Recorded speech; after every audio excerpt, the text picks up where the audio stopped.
Assalamualaikum warahmatullahi wabarakatuh.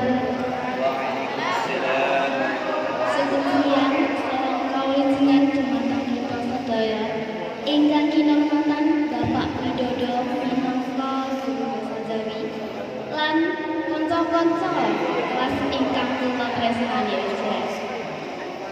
langkung rumiyin samangga kita sesarengan ngajakaken puji syukur dumateng Gusti Allah ingkang Maha Asih.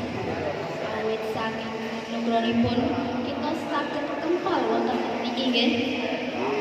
Kanthi karan sehat walafiat. Alhamdulillah.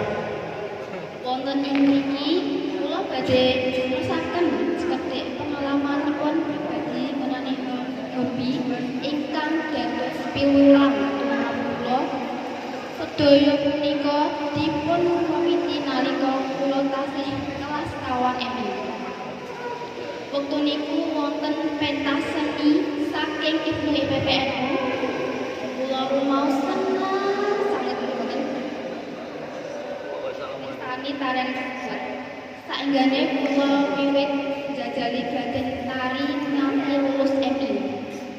Nalika SMP, kula ugi aktif derek lomba lan saking mriku kula tertarik kalian modern dance. Senajan hobi punika namung kula lakoni ing MI, nanging rasa tresna kula dumateng jagat tari boten nate mundur.